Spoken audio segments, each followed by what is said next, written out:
state. Hey, so here we are, our first trip away with Juno and Jeff. And to be fair, it's been a bit of a mare. Let me move out of the way so you can see Jeff parked up, and that's the awning, the grey awning next to there, next to him. So we picked up Jeff last Saturday, and then on the Saturday evening we had a 50th birthday party at a farm, which was really cool.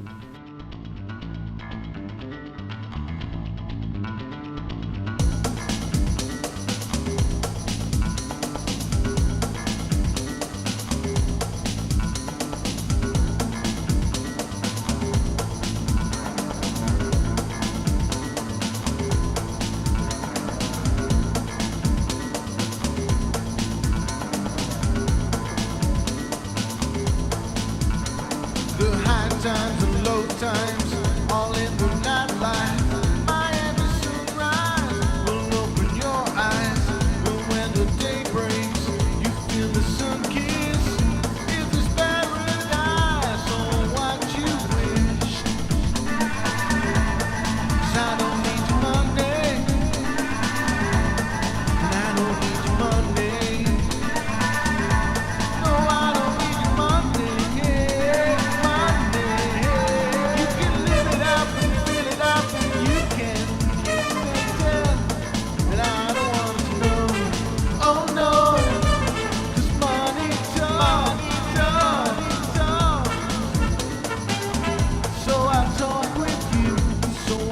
And then during the week we've been working really hard at day jobs, because on Thursday, it was a short week, because on Thursday we went to a local festival called Nostock, which was awesome fun, amazing fun. This is my Abbey. This is my Abbey. This is my Abbey.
But although we were camped in the quiet area, it wasn't quiet. There were quite a few young ravers next to us who decided on the first evening, the Thursday evening, to party till like 4 or 5 o'clock in the morning. And stupidly, Helen and I didn't have any earplugs. So we got some of those and we slept relatively okay the rest of the nights. And then we got back on Monday afternoon, and we rushed around, dumped our kit, rushed around trying to get bits sorted for this trip down to Devon.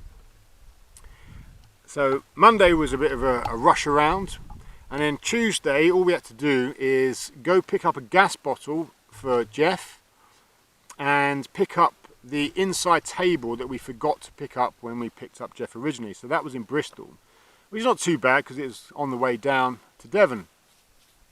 But that took pretty much all day. Trying to find the right size gas bottle was a bit of a mission.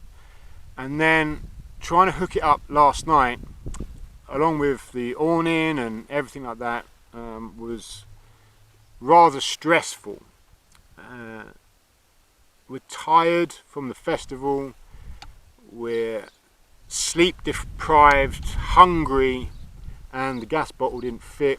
The awning we hadn't put up before, so we had to work that one out, and there's a few bits missing on that, etc, etc. So yeah, I think we got divorced twice, and we ended up in bed at 9 o'clock I think, and we slept all the way through. So yeah, bit of a mission. And then this morning we woke up, obviously not being able to make any coffee or tea or have any breakfast, so we ended up driving around Devon trying to find the right regulator for this gas bottle, because although I bought a regulator, it was the wrong type. So it is now 1 o'clock, coming up to 1:30 in fact, and yeah, we've spent all morning from about 9 o'clock this morning driving around trying to find the right regulator. Here's the gas bottle. We've had real trouble trying to get a gas bottle that fits, even in camping and caravan shops, all those kind of things. We had a real trouble trying to find some, didn't we? Yeah. But we did manage to find this one. Oh, we did find one that was at a petrol station, because most petrol garages sell gas bottles, but it was something like 30 quid for the actual gas bottle, and then they wanted £40 deposit, so that you had to bring the gas bottle back to that place. So basically they just kept 40 quid, and you've got to keep going back to that place to get a new bottle every time you want to refill. And I mean, that gas bottle should last us quite a while, so yeah, we weren't keen on that. So we spent half a day, didn't we, driving around trying to find the right size gas bottle. And then we got on site, and I'd already bought this regulator, but this gas bottle didn't have the connector at the top. So the first night we got here, after a 4-day weekend away at a festival, lack of sleep, absolutely shattered. Just wanted to make a cup of tea in the morning. Just wanted to make a cup of tea and a coffee in the morning. We couldn't even do that, so we couldn't have breakfast, so we had to get up, unrig everything, which is not too much of a hassle, but when you're dying for a cup of tea and some breakfast, driving off trying to find, and spending pretty much the first half of the day looking for we did, yeah, so that wasn't ideal at all. But we did find a regulator that actually just screws straight in, and that's absolutely working fine. So what we do is, once we're parked up and set up, we turn the gas on, and then we can use the gas, and then when we drive away, obviously we turn the gas off again. So that's really handy. You all right there? Just standing up. Yeah. Okay, so it's actually felt like a bit of a holiday these last few days. First 2 days was a bit of a catalogue of nightmares. It was, yes. So let's run through the catalogue so no one else has to. First of all, don't go to a festival for 4 days and then decide to pack up a camper van and go away for the very first time. For a week. For the very first time, when you've never been in a camper van, you don't actually know how your awning works, or whether you've actually got everything, or even though the fact that we actually, when we bought the camper van, they forgot to put a table in it, so we had to go pick the table up from Bristol. So we didn't have a table. We hadn't put the awning up before. When we got here, we had to try and work out how to put the awning up, obviously, but also, what did we forget? Rope. Well, we'll come to that as well, actually. That's a good point. So, mallet. Yeah, mallet. So we had no way of actually putting, I mean, that's just a schoolboy error, isn't it? That's just ridiculous. That is. So we didn't have a mallet, and the pegs go in about 1.5 inches before it hits solid rock. Literally starts to bend. So that was that. So then, yes, we needed rope to go over the van and attach, actually you can see it there, that extra bit there that leads into the main awning. So that runs over the van and then attaches the other side. But we didn't have that bit of rope, so we had to then use some You had to make do with the rope. guide ropes are on the awning, which isn't ideal, but Mind your head. I appreciate the fact you think I'm going to hit my head. Oh yeah, you're miles away. You're only ickle.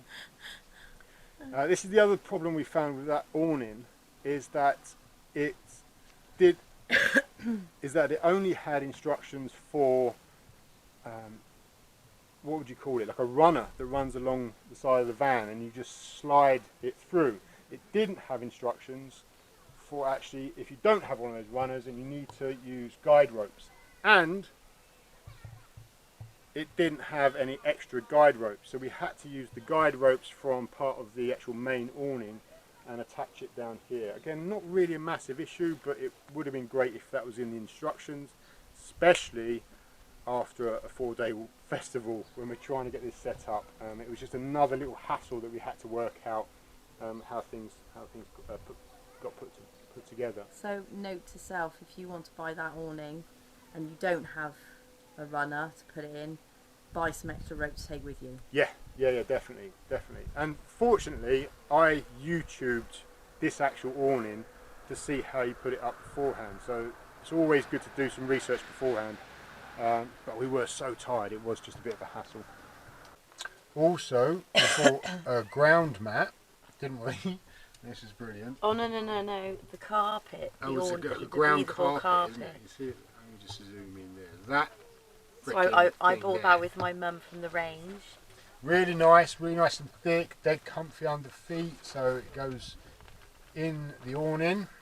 Be lovely, wouldn't it? Yeah, Except great if there wasn't a clothing tag, a security tag in the middle of it, so you can actually open it. And yeah. obviously, it didn't even go off when we left the shop, so that shows you how good their security works. So we couldn't use that. So couldn't get that open. It didn't have any gas. No, because we had the wrong connector. Then in the morning we couldn't start the car. Because we didn't realise that this had to be round the other way. Yeah, that's a so safety we thought feature. the car was broken. I think that's about it. We spent all of Wednesday we spent driving around looking for a connector to the gas tank, and it got to the point where I think we'd started our journey probably about 8:30, and we probably got to about 12, and we said that if we didn't find something we were going to go back and pack up and just leave and go home. We were going to go home because it was just exhausting and a nightmare. Yeah. So the first and then day, I wasn't well as well. So. Oh yeah, you've been poorly as well. So to top it off, I've been ill the whole time we've been here. So here's a lesson: if you're thinking about getting a camper van, when you get it, maybe just go for a short jaunt somewhere local for a night or so, just to kind of iron out any kinks and difficulties that you might come across. And also, because you're not far away from home, you'll know where most of the amenities are. If you're missing something, you'll know pretty much where to get it from. It's not really that much of a hassle. So a short trip is probably best for the first run, and probably don't go on a trip after a festival, a 4-day festival. That's my advice. But I'll show you around the camper, and Juno is tucked up in it at the moment. Bless her, she's been sat in the car whilst we've been driving around for 1.5 days trying to sort bits and bobs out.